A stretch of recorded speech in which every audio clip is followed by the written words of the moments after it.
Banyak yang hafal isi Sumpah Pemuda, tapi nggak ngerti kenapa sumpah ini bisa ngubah segalanya. Pada awal tahun 1920-an, Indonesia masih bernama Hindia Belanda. Kondisi bangsa saat itu sangat terpecah menjadi beberapa kelompok.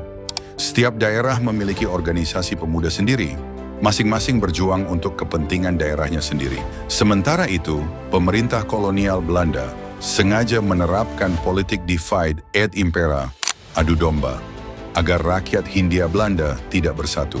Namun di tengah situasi itu, muncul kesadaran baru di kalangan pemuda, yaitu kita tidak akan pernah merdeka jika masih terpisah oleh suku dan daerah.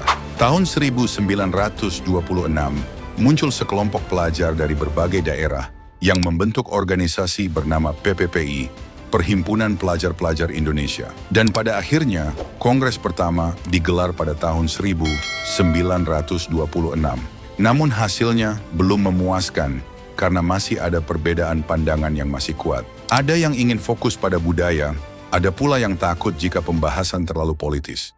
2 tahun kemudian, tepatnya pada 27 sampai 28 Oktober 1928, digelar Kongres Pemuda II di Jakarta. Kongres ini dipimpin oleh Sogondo Jojo Puespito dari PPPI. Kegiatan ini diadakan di Gedung Kramat 106, yang kini dikenal sebagai Museum Sumpah Pemuda. Selama 2 hari, para pemuda dari berbagai daerah berdiskusi mengenai persatuan bangsa, satu tanah air, satu bahasa yang bisa menyatukan semuanya.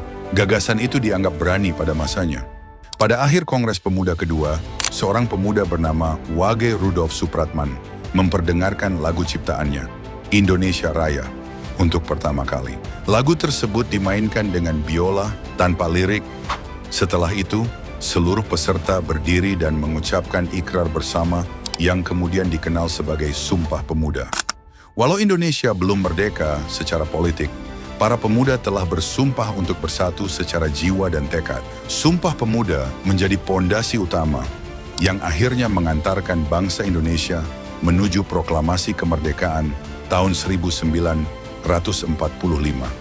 Dan fakta uniknya teks Sumpah Pemuda ditulis oleh Muhammad Yamin, dan hal ini banyak yang belum tahu.